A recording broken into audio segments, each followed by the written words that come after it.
Hello, mamas. Steph here at Thriving Through Motherhood. I am so excited that you've decided to join me today for Toddler Tantrums to More Purposeful Play.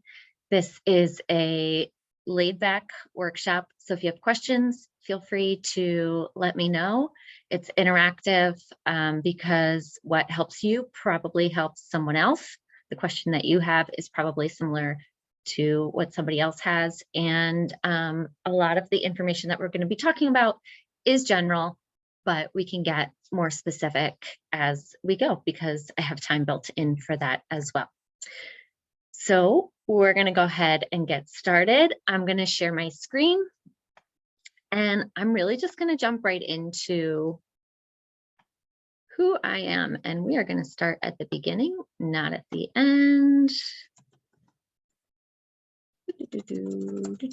There we go. We're going to start at the beginning.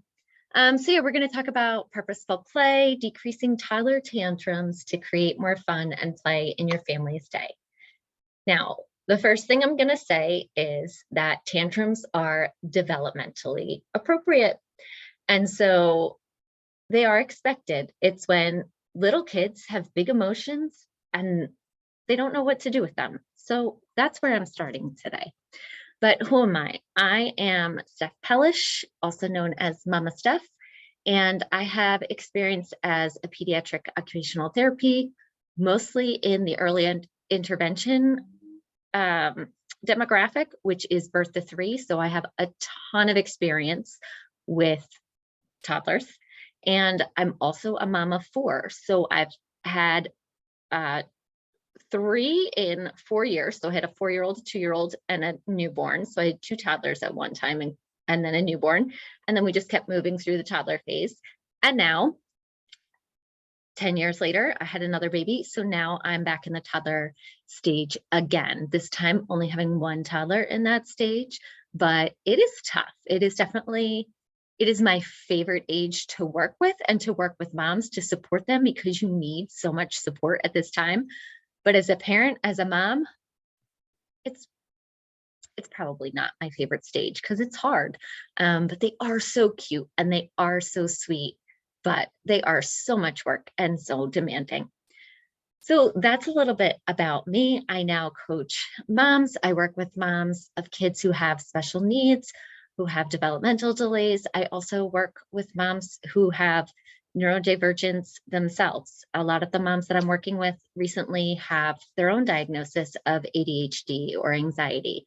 And I work with typically developing families of kids with typical development and moms with typical development and everything in between. So my goal is really to support moms wherever they're at, to connect with their kids, to find enjoyment in motherhood, and to not just get through it, but to really thrive during the journey. Some of the moms that I've worked with are really happy with what we've done. I come in and I really look at the whole picture of what's going on. And so these are just 2 different testimonials from families that I've worked with.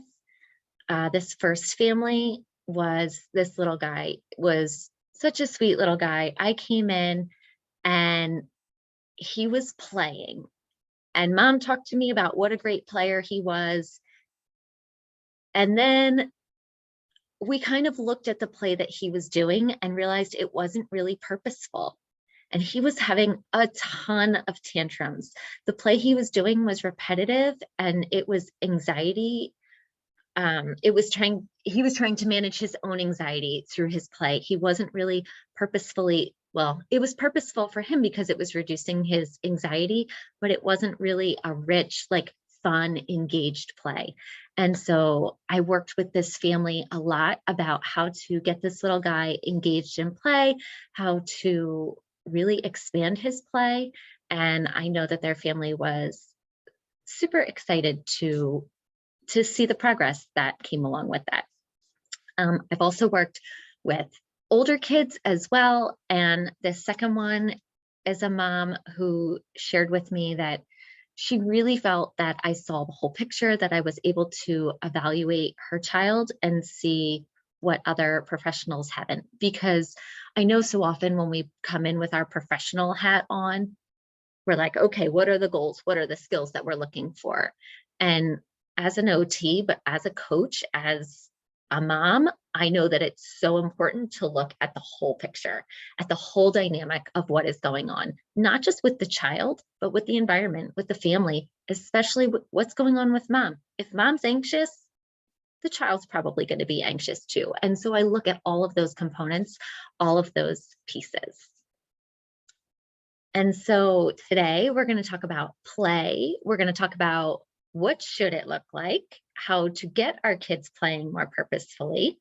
And we're going to talk about ways that I offer support if you're looking for support to help you get your kids playing, or just to understand play a little bit more, or if you need some more play in your own life, some more fun in your own life, how I can support you in that. And then I will offer time for reflection and questions at the end. So as long as that's good with everybody, any questions before we get started, feel free to jump off of mute and interrupt. Again, you can do that, or you can use the reactions button as to put a hand up or whatever you might be able to use. And if you're catching this on the replay, let me know that you've watched it. Let me know what you think. And if you have questions, feel free to reach out that way as well, because I'm happy to connect with you and support with you in whatever way we need. So let's get started. All right. So the first thing that we're going to talk about is what I call the mommy magnet, and what my colleague introduced to me as the Velcro kid. And this is the kids that are always clingy, or the kids that are always right by our side. For me, that was the most stressful thing about having a toddler. I really struggled because I was the mom who hosted all of the play dates on Friday. I didn't work on Fridays when I first had kids, and so that was my day to be around the kids. I found it really stressful to just not have anything to do. I always felt like I needed to do something, and so I started inviting other moms with toddlers and kids over on Fridays, and we would get together. My oldest would then sit on my lap the entire time. And that would really stress me out. It was like, I called it my mommy magnet. It was like I started talking to someone and she was like, oh, mom's attention. I need mom's attention immediately. And of course, like I said, I would get stressed out. So I would actually try and push her away. Go play with your friends, go play, go, go, go. Which, looking back and now knowing what I know, created more of her need to want to attach to me, more of her need to want to stay close to me. And so what happens when we turn on this mommy magnet, or we have these Velcro kids, is that the attachment is a little bit insecure for whatever reason. And we have two ways that we attach. Well, we have three ways. The first way is a healthy attachment, which is a secure, healthy attachment. I love you, you love me. No matter what, I know that you're going to be there. And if you need space, you can come back. If you're clinging, I know you just need a moment, and then you can have some space. So that would be a secure, healthy attachment. Then we have the anxious attachment, which is the child who says, mommy, mommy, mommy, I need you. I need you. I need to be close to you because I'm not sure if you're going to be there. I'm not sure if you love me. I'm not sure if you can give me everything that I need, or I'm not sure that I can give myself everything I need. So I need you, mommy. And that's where we have our anxious attachers. Then we have our avoiders. Those are the kids who are off doing their own thing, barely ever come in and check with mom. Sometimes they're the kids who moms are like, I can leave them for hours and they just play on their own. And so they're the avoiders. They're the ones that are kind of moving away, or when we're coming to say like, mommy's here, come play with mommy. No, that's okay. Or they move out of the play. And so a lot of it has to do with how we as moms show up. So as I mentioned, I tended to be an avoider to my daughter's anxious. And so as I tried to pull away, she tried to hold on tighter. And what we know with the avoidant and the attack and the anxious is that when we have two avoidants, two people who are avoidant, that can actually work okay, because when one moves away, the other is familiar with that. And so they can just stay here while the other one moves away and then comes back when they're ready. When you have two anxious attachers, it can get a little clingy, very unhealthy. I need you, you need me. It's very codependent. And so this can look like, sometimes moms say, oh, my baby is my best friend. I don't know what I would do without them. I love them so much. I never want to be apart from them.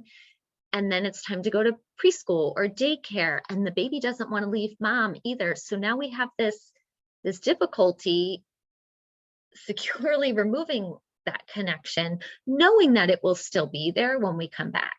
And so finding a healthy attachment, learning what that means, learning what your own attachment style is so that you can recognize it in yourself, and then noticing it in your kids so you can recognize it in them, and then learning to stay in that secure, healthy place. So, and this works for our partnerships, our relationships with our spouse or our partner as well.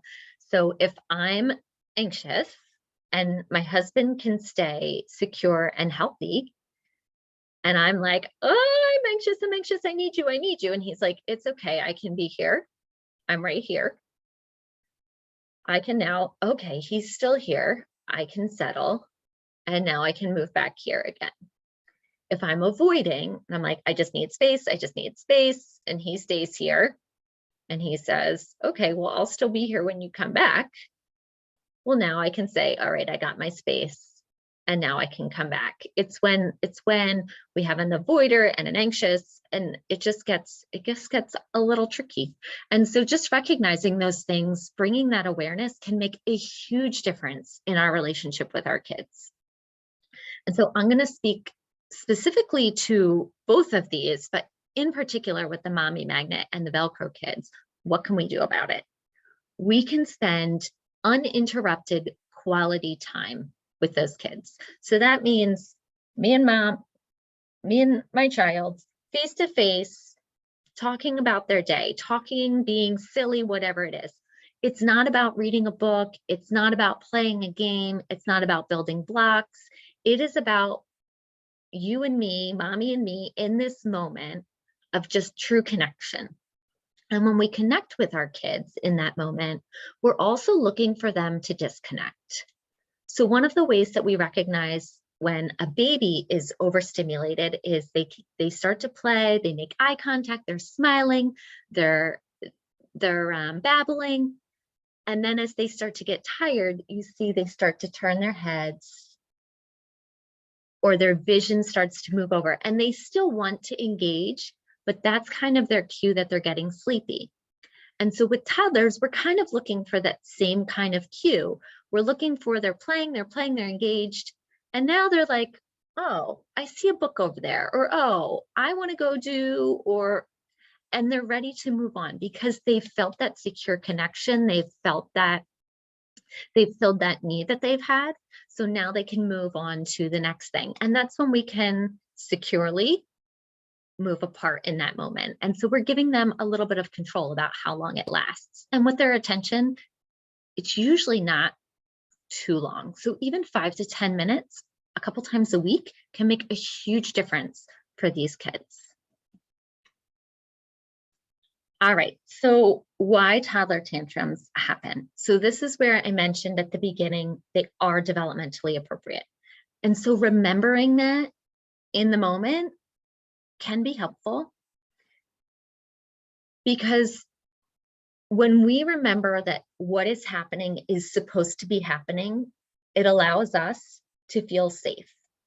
And so as the adults in the environment, as the parents working with our kids, this is where if I start getting stressed or anxious about my toddler's tantrum, it's going to create more chaos for both of us. As my toddler gets bigger and louder with their tantrums. And then I get more anxious and stressed because of their tantrums. They're going to feed off of that. I'm going to feed off of that. And we're just going to keep feeding off of each other and these tantrums, which does not work for anybody. It definitely works against us and creates a bigger problem. When we can stay calm and meet them with a calm, again, that secure attachment. I see that you're upset. When you're ready to calm down, I'm right here. I'm not leaving you. I'm not going to avoid your tantrum. I'm also not going to get anxious about your tantrum. I'm going to be right here. And this is how I talk to, she'll be 3 in January, but this is how I talk to my youngest. It's not okay to hit mommy. It's not okay to throw your toy or whatever it is that she might be doing that is not appropriate. And sometimes, honestly, guys, sometimes it's easier to stay calmer than others, depending on what other things we have going on in our lives. But the more I can stay calm and say, it's not okay for you to hit mommy, I'm going to move you over here. When you are ready to calm down, then I'm happy to give you a hug. And this is the kind of language that I've been using with her. And so every once in a while, she'll reach out and ask for a hug if she's upset, but she knows that she can come for a hug. She understands and has learned how to not calm down in the moment, but stop for a second so that she can come connect with me, and then I can help her to calm down. And so that's really where we need the kids to feel empowered, because they have these huge emotions in these little tiny bodies. They don't have a lot of words to say, Mom, I'm feeling so frustrated because Johnny took my cup and I really wanted that one because that one is the best one to drink my juice in. That's way too much. They just know that Johnny took their cup and they're extremely angry, and maybe it's time for a nap anyway, but their bodies just get big, their actions get big. And so it's our job to let them know that it's safe to have that feeling. We need to have appropriate behavior, but also then to help them figure out how to regulate themselves. And if they need that help still from you to just hold them and regulate, that is totally appropriate. We can also do things, well, I'm jumping ahead, so I'm going to stay here. But so recognizing why they're frustrated. So this might be, when we're frustrated as adults, we lose our words. Our brain has a harder time processing information. We have a harder time finding words. And the same thing happens with toddlers. And part of the tantrums are that they have a need, they have feelings, and they don't have the words, the expressive language to meet those needs. And so when we can, oh, Johnny, I see you're really mad because Susie took your cup, aren't you? Yeah, I would feel mad too.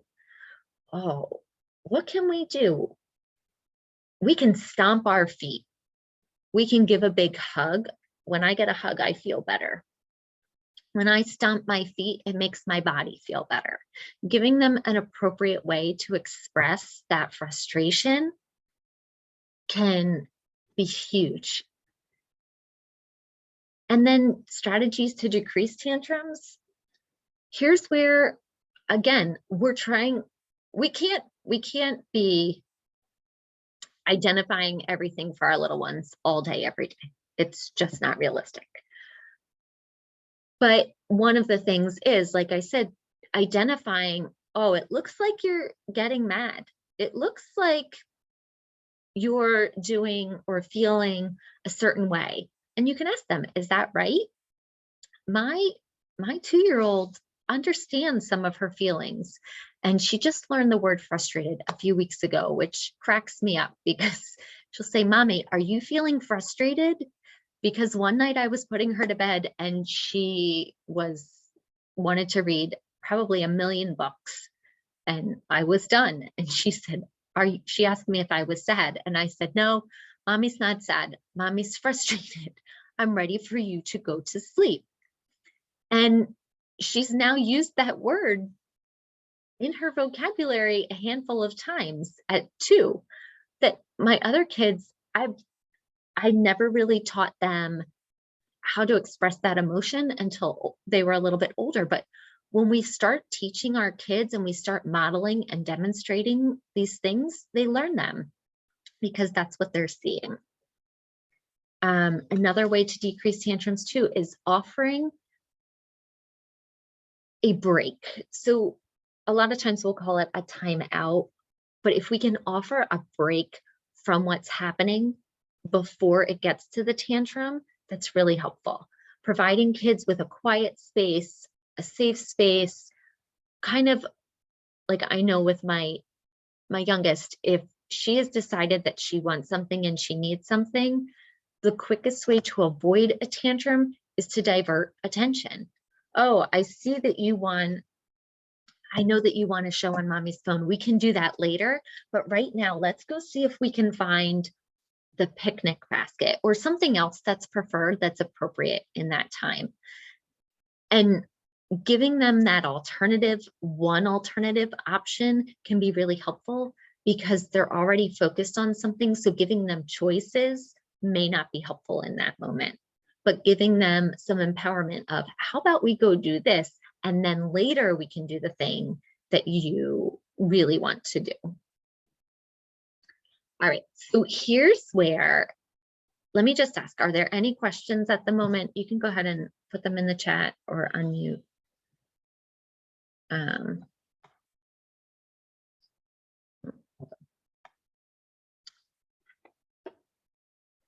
So we're going to talk a little bit about different kinds of play, because I think it's really important to understand. And over the next couple slides, there's a lot of information, but don't get caught up on like the amount of information. It's really just so you guys have an idea of what it is that we're looking for, why we're looking for it, and depending on where your kid is at developmentally, what you should be expecting next or what you should be expecting now that's realistic. And so there are different types of play. The first kind of play that we see with kids is concrete play. And this is using a toy that has a definite purpose with minimal ability to expand the play. So I have a picture here of the Sesame Street pop-up toy. This is how this toy is used. There's not a whole lot we can do differently about it. If I'm super creative, I could come up with something else to do, but really this toy is meant to open, close, push buttons, slide. We're working on fine motor skills. We're turning, you know, it might sing to us, so we might sing back, but it's very concrete in what to expect. The next type of play is called container play. I'm actually in my playroom, so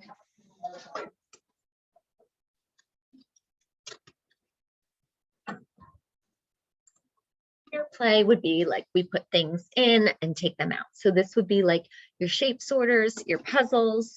Right here, I have a little picnic basket set, and this would be when the kids first start to play.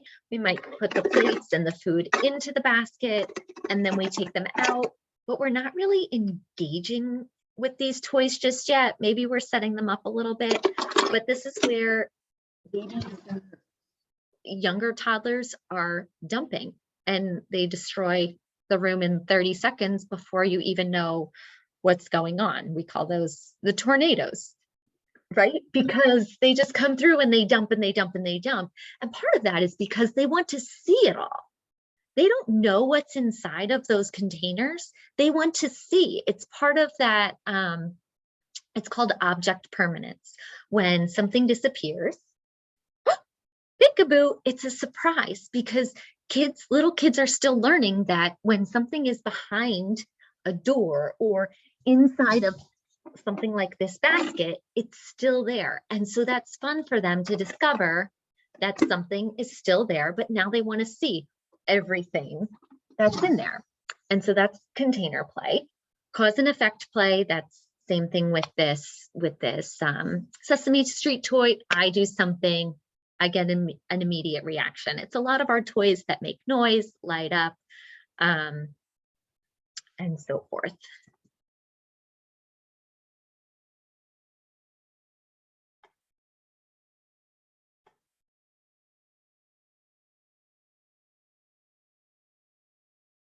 All right, so I have a question, but I will come back to it. All right, so the next kind of play is called symbolic play. And here's where we start to see that kids are using things in their environment to symbolize, or their toys to symbolize things that are going on in their own environment. And so children love to imitate what they see. So if mommy's cooking, this is where our kids want to cook too. So we have the play kitchen. It's why we have the play food, because kids love to imitate what they're seeing. It's them modeling, it's them learning what to do. And so we can start expanding this with baby doll play. They start to feed their baby or put their baby down for a nap because that's what they're seeing you do for them or for their siblings. This is where shopping carts, things like that. One of my favorites, I love the play food. I love the kitchen and the play food. There's so much good stuff that can happen in a little kitchen. But the other thing is little people sets. Little people sets, there's a lot you can do. There's a lot you can expand and really push to see where a kid is at with their play and let them guide the play there too. And again, like you're going to go from symbolic play into imaginary play. And so those little people toys are going to probably go from, you'll see them start to do things like cooking and cleaning and going to bed. And then they might start flying. And now they're going to be a firefighter and fight a fire, because here's where their imagination starts to get a little bit bigger.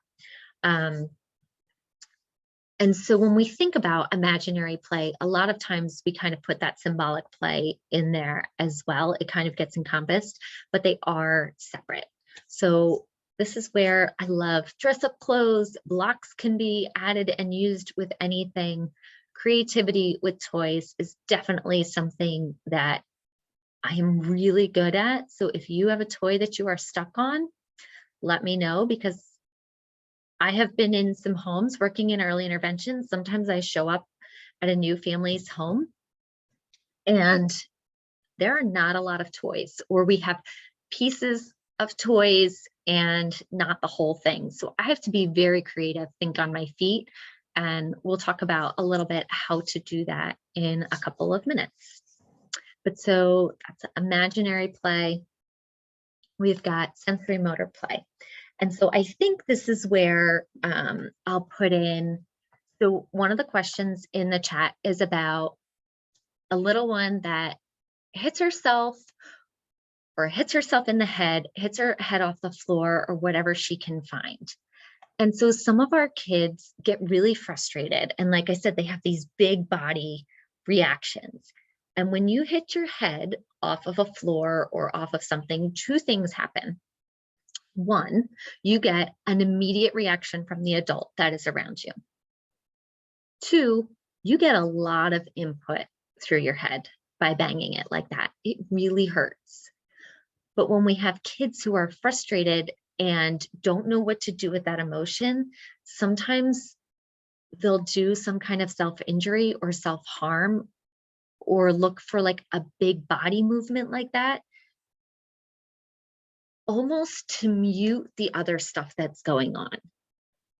It's kind of like, I'm going to use a cliche here, but when you see like the 90s movies and the kid is hurt and then the dad comes over and pinches them and they're like, ow, that hurts. And they're like, yeah, but you forgot about your other problem, right? And it's obviously not the healthy way, an appropriate way to deal with, oh, I have this one pain, let me get another one that's bigger or more urgent and intense to deal with that first pain. But with our toddlers, sometimes they don't know what else to do. And so here's where the sensory motor play is so important. This big body movement involves all of our senses. So we call it like the big body play. So this is where our body is looking for input, and we want to give this kind of input in consistency throughout their day. Toddlers and young kids, even some older kids, need to be on the move. My 10-year-old does not stop moving. He needs to be on the go. He needs to have activities to do. He needs to have sports to play, and he doesn't have an off switch. If he is on, he is full on going. And so if I said to him, like today it's raining outside, if I said to him, you need to stay inside today and find things to do inside, he would look for screens. And when screens were done, he would immediately start wrestling, playing soccer, playing basketball, playing football, doing all of those big body kind of things, because his body said, I've sat enough and now I need to move. And so that's where, for him, we know we have to limit the screens because we need to limit how much he's sitting still. And so with this sensory motor play, some kids need a lot more information about where their body is in space and how to interpret the things that are going on in their environment. So our brains do these things when it's called sensory processing. So our brain is taking in all of this stuff inside in our environment around us, and it's interpreting all of it. A lot of times with our kids with delays, they're already so overstimulated that now with all of this other stuff that's going on, mom's talking to me, the air conditioner is on, my clothes feel funny, my mom wants me to eat this new vegetable that she made, Johnny's taking my cup. I already was feeling dysregulated, and now my brain's saying, this is too much. And so it's in override, it's in overload. And so it can go to these sensory seeking activities to say, I'm getting too much, I'm getting too much, I'm getting too much. Help me, help me, help me. By actually seeking more. But what's happening is the brain is looking for information about how to interpret all of it. And unfortunately, it's going the wrong way. What really needs to happen is we need to give it less to interpret. We need to decrease what's going on in their environment and give the body some calm, some deep pressure, some real good information about where it is. And so you can give me some feedback to the mom who had asked that question, if that answers your question, if you have a follow-up on that. But so proactively giving that big body input, proactively giving that sensory input can help the body stay regulated, so that when there is a lot going on, the body's not already in that fight, flight, or freeze mode. And big body movement can help the body to stay regulated. So if you think about going to the gym, doing your workout, running on a treadmill, going for a walk, those are things that as adults we do to give our body movement in order to stay regulated, in order to let our body know, like, you're safe, you're doing a thing, you have somewhere to put this energy, to move this energy into your body. That's what we need to find for our kids. And this looks like going to the playground, setting up obstacle courses. Maybe it looks like rolling up in a blanket or crawling through a tunnel. Things that are giving them more information than they would have just by sitting or being in a room about their body position, not more visual and auditory information to their brain. So we want to focus on how they feel inside with their body and how their body is related, not give them more information to take in about their surrounding. I think I explained that one. So the mom says, makes sense. All right. So tactile sensory play can also be used in the same kind of way. This is where sensory bins, if you go onto Pinterest, there are a bazillion ideas about about tactile bins or sensory bins. And this is one of those quieter activities where we can sit and play in like a bin of rice, a bin of pasta. I love to play in rice. It makes a huge mess. I always put a sheet underneath of me. I put out a tray or a lid to a container and then put the container on top. So I've got the container, then a lid, then a sheet or a towel, something underneath that I can scoop it up, dump it back in the container. And I always have a vacuum cleaner close by. So rice is one of my favorites, but you can do this if you don't want to clean up the mess. You can do it with cotton balls. Go to the dollar store, look around and see what it is that they have. Recently I used dried alphabet pasta. I really liked that one. I had a little one who we were working on letter recognition for her name. And so we were looking for the letters in her name in there. But again, what happens is you're putting your hands in it, and the tactile feedback that you're getting is telling your brain where your hands are, because we have these little receptors in every muscle, every part of our body. And when they take in information, that information is sent up to the brain. The brain says, oh, that's where you are, body. Okay, here's the next thing you need to do. And then the message comes back out, and then the hand or whatever body part does the thing that we want it to do. Now, what happens with kids who have like sensory difficulties is they get some information and the information gets to about here and it stops because it wasn't strong enough to reach the brain. So the brain never got the information. So now the brain is saying, well, do it harder. We didn't feel anything. And they're like, whoosh, whoosh, whoosh. I've got to go through the whole bin of pasta and throw it everywhere because I didn't get enough. And so we want to find those activities that are the right fit for each kid. And that is trial and error. That is something that as an OT and just with experience with kids, I can figure out and explain to you and show you why for each of your specific kids, but it would not behoove me to tell you or give you an example right now, just because every kid, every person is different. And so every kid is going to respond to different inputs differently. So if you do have questions, definitely feel free to reach out and we can talk about why specific activities do have specific calming or specific exciting reactions for different kids. All right.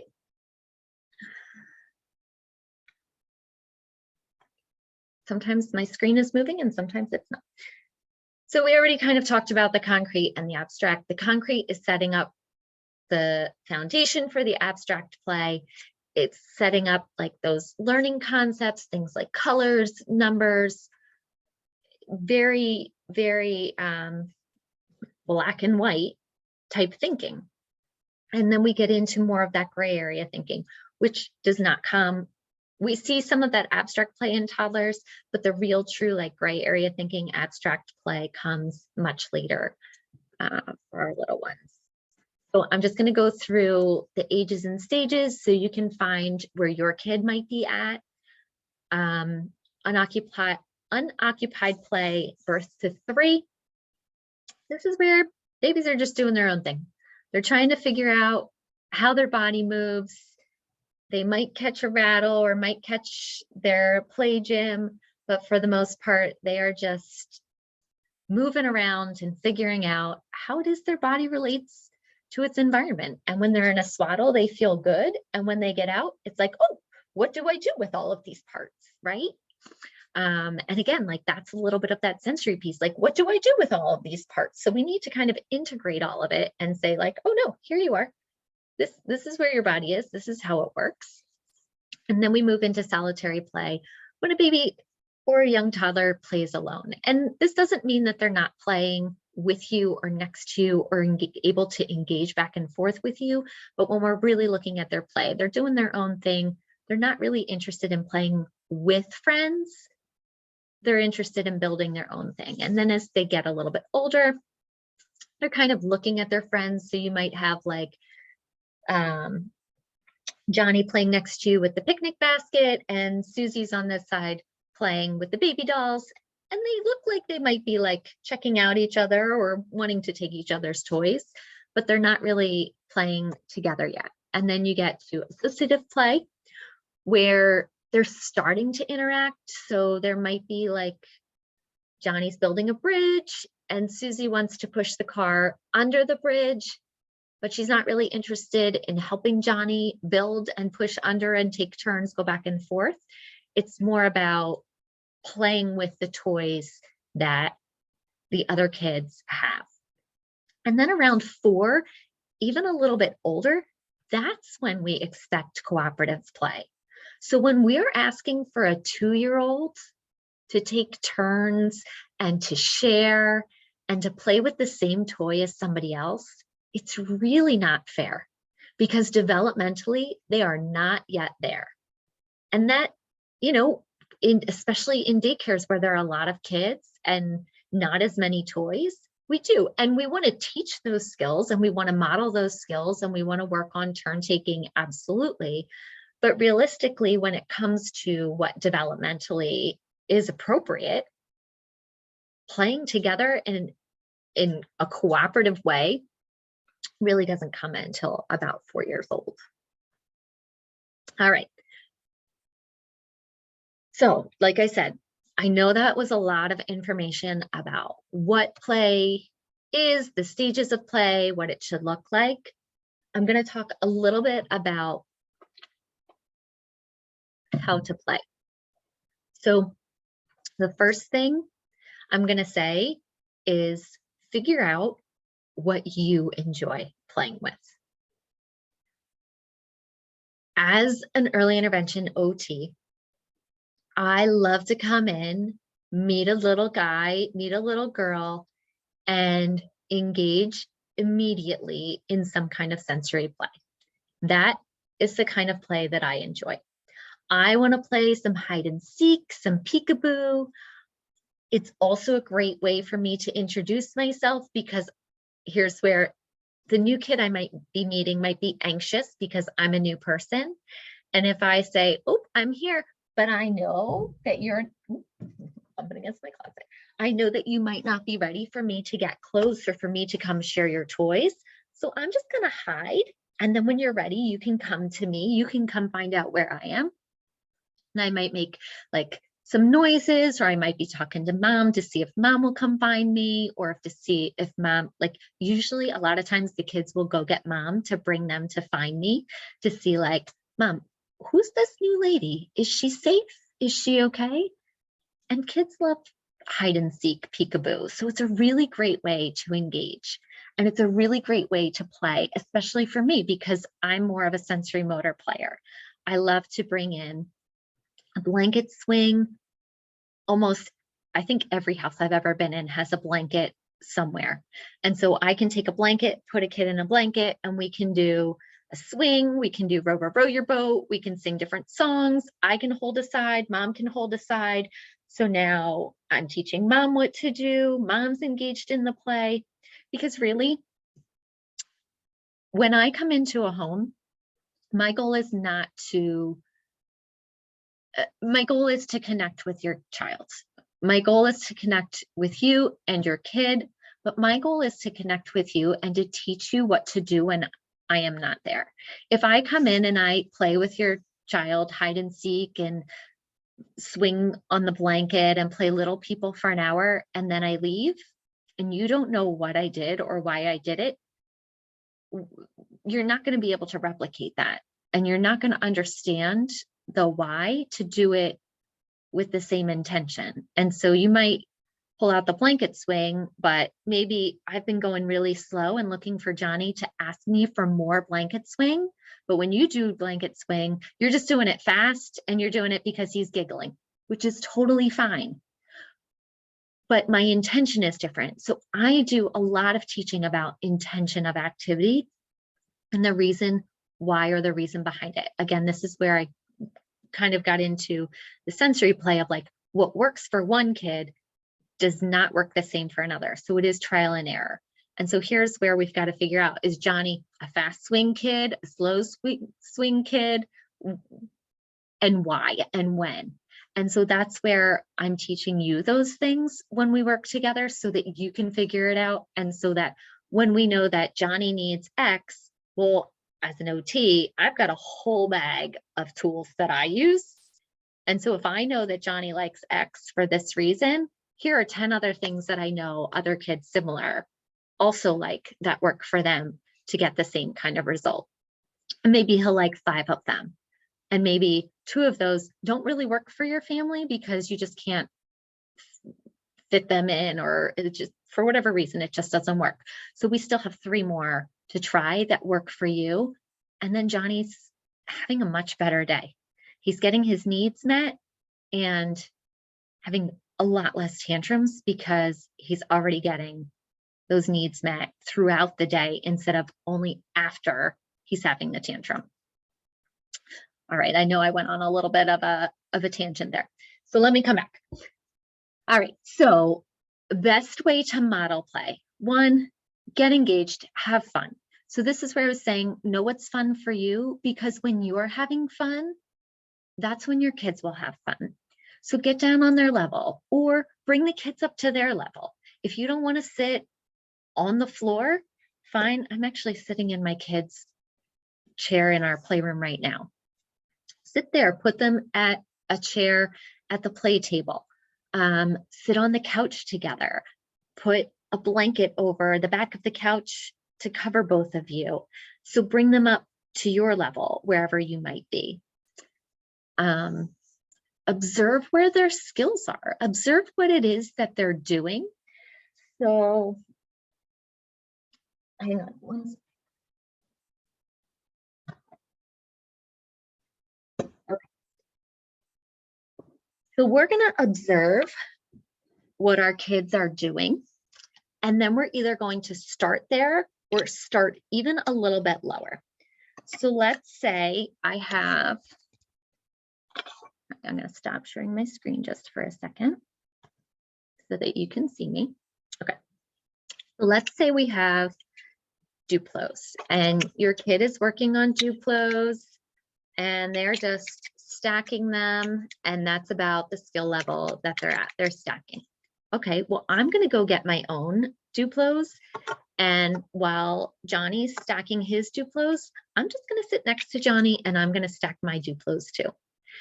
And then I might challenge Johnny a little bit. I might say, oh, mine came apart. Huh. I wonder what would happen if I made a different shape. Oh, I made a T. Maybe Johnny doesn't know what a T is yet, but see where I started and I made exactly what he did. So I'm starting where he's at, and then I'm getting curious. Oh, what else could I do? Or maybe, I don't know if it'll work. No,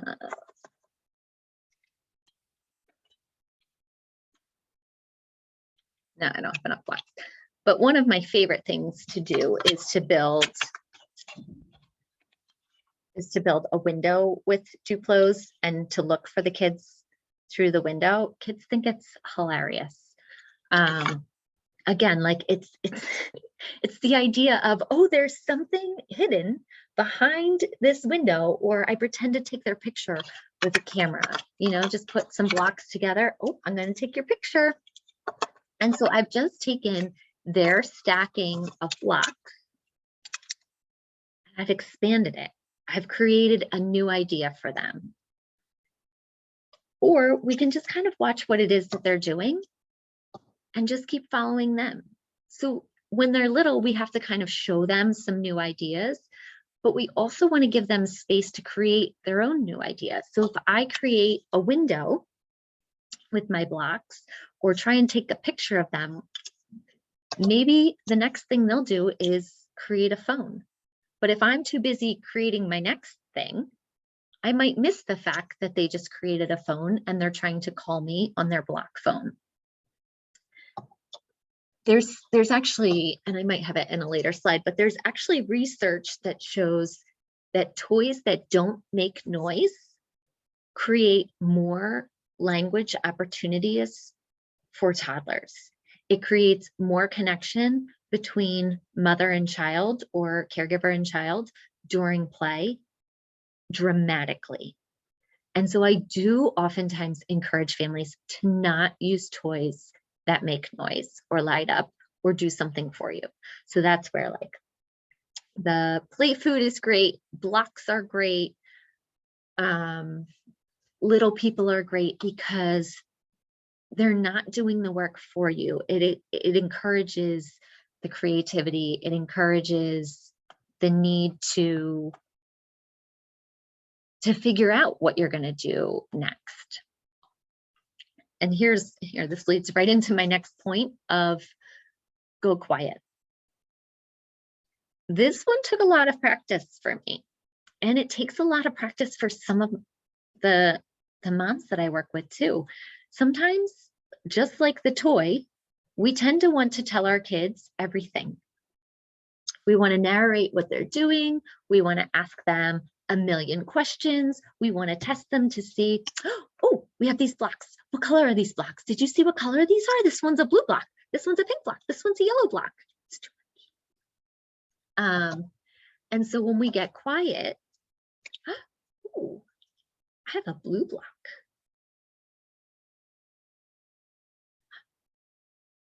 And maybe they say, oh, mine's pink or mine's yellow. Or maybe they say blue. And they make a request for that blue block for the first time because we've actually didn't tell them, say blue, tell me block. What do you want? You want the blue block? We just kind of, oh, I have the blue block. Because if I told you,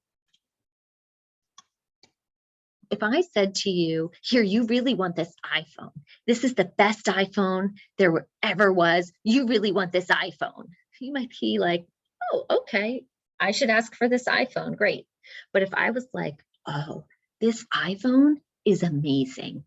It's incredible. It does all of these things.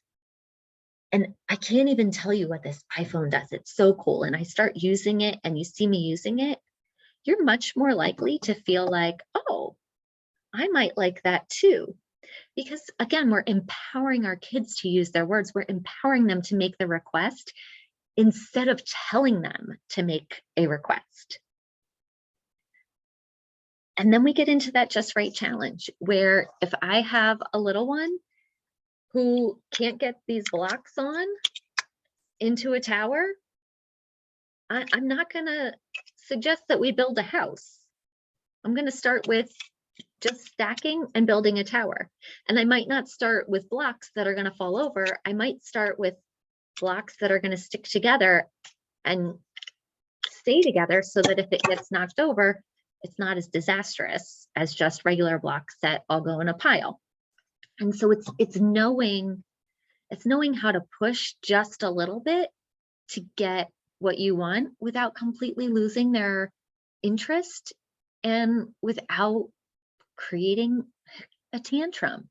Like if I have a tower of blocks and it gets knocked over, and now I have a tantrum because my blocks got knocked over, well, that's no fun for anybody, right? And so it's a little bit of prevention, but it's really about knowing where our kids are developmentally, where they should be, what the next step is, and really how to find this gentle balance, this just right challenge. And sometimes I call it gentle sabotage. Sometimes I might knock over a block and see what happens. Oh no, it fell. What should we do? Oh, I know, I'll put it back on, especially if they don't like when things get knocked over. So I'll knock it over, but then I'll put it right back on, letting them know that we can fix it. I can fix it, or, oh, I knocked it over. You can fix it. How can you fix it? You can put it back on. And so finding that just right challenge, finding that little bit of sabotage, that little bit of fun that's going to push them outside of their comfort zone, again, is trial and error. But once you figure out that level with your own kids, it's really easy to keep seeing and keep pushing as you get more comfortable with it. And as you figure out what kind of play they enjoy and you expand there, the other play that's more challenging, they start to trust you more to challenge them in that other play because they see and feel you're challenging them and you're supporting them in the easier stuff, the more fun stuff. All right.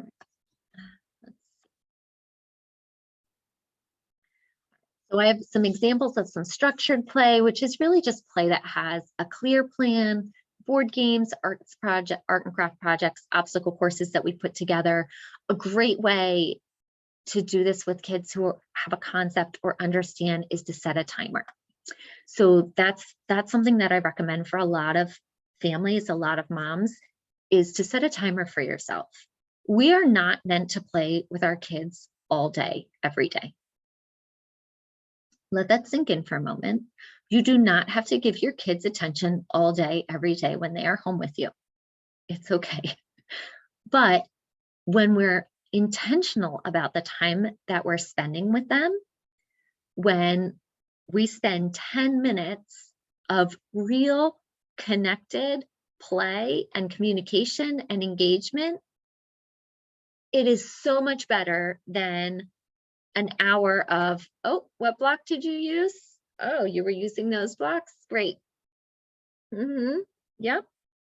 Right. So set that intention. Find a time that works in your day. I know for me, for my toddler, after nap time, we might get 10 minutes of good playtime. Usually we go for books at that time because she does not have tolerance. She does not want to be pushed or challenged. She wants things her way. So I go with the toys or the activities that are more structured. Book readings, songs, we might do blocks in that time. Whereas in the morning, when she's got a lot more interest and creativity, and she's got more energy and just having more flexibility, this is when we can do a little bit more unstructured play. I can push her a little bit more. So also pay attention to the time of day for yourself, because also at the end of the day, I'm also more tired. And now I've got to make dinner. I've got 100 other things on my mind that are coming up for the evening. And so in the morning, I don't have as much on my mind for later in the day. So I know the morning time is a better time for us to play. I've got some examples of unstructured play.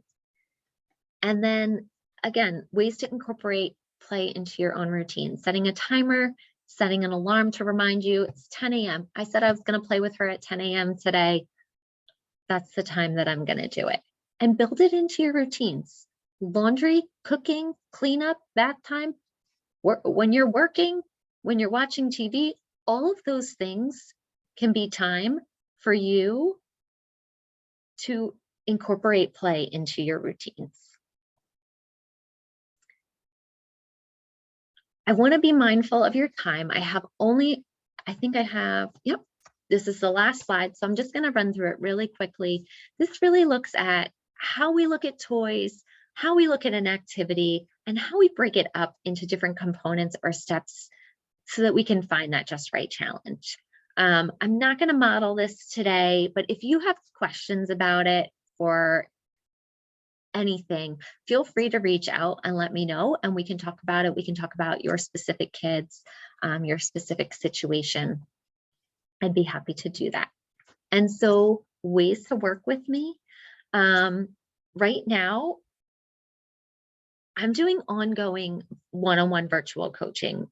It is a 3-month package, and that includes talking about your kids. If you're local, I will come out and meet your kids. It's a little bit harder for me to get a good handle on them virtually, but we can absolutely discuss what's going on at home and with your kids, with their play, any concerns that you have. And so that is a 3-month paid in full package. I do have monthly payments as well that can be broken up.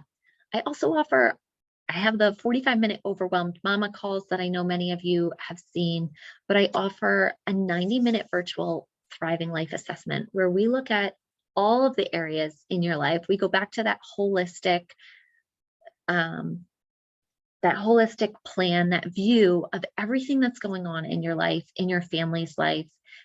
And we take a look at what's working and why it's working, just like we're doing with that Just Right challenge with our kids.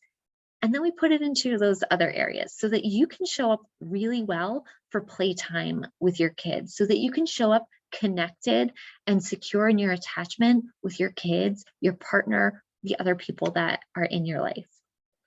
And then one of the things that I am so excited about is the Mama Collective, which is my 8-week group program that's starting in January. It was previously called Thriving Mamas, and I changed the name of it because it got a much needed upgrade. And I am just so excited for the group, for the mamas that are inside of it. It is going to be an intimate experience. It is going to be, we're going to talk about different topics each week, but there's going to be time to share, to integrate, to connect, to find support, and really just raise the collective in motherhood and come together with authentic support. And so if one of those are of interest for you, you can let me know after this call. You can reach out, you can respond. Find me in all of the places inside of the Facebook group. You can send me a DM on Instagram or Facebook. You can also find me on my YouTube channel, which is relatively new, at Thriving Through Motherhood, pretty much everywhere. But I just want to say thank you guys so much for coming today and for the questions that you asked, and just for showing up and wanting to be a better mama. I know that it's such a challenging job, and I know that you're doing your best.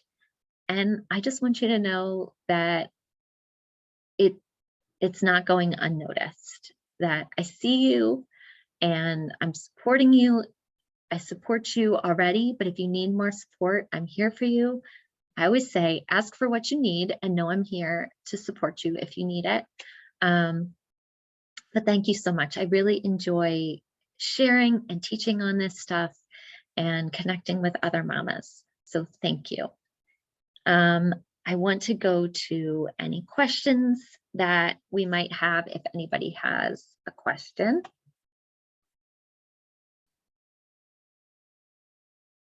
I'm having trouble using cool down space because she won't go there by herself. So the question is about using like a cool down space or a safe space, and that this little girl is not able to use it by herself. She doesn't necessarily have to use it by herself. We can still offer that support, and she might need that support. Again, she might need that connection still to know that she's safe. And because she's not able to stay regulated, to find those activities that help her to calm down, or find those activities that are able to help her calm down in the moment just yet. But that's okay. It will come. And the more that we support it and the more that we lean into supporting it, the better they'll be able to learn those strategies and use those strategies on their own later.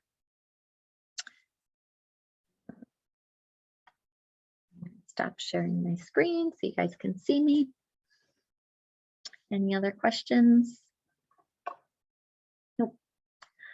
All right. Well, guys, thank you so much. Again, I appreciate you coming. Please know that I am here for support in whatever way that you need, in all areas of motherhood. And I hope that you have a fantastic day.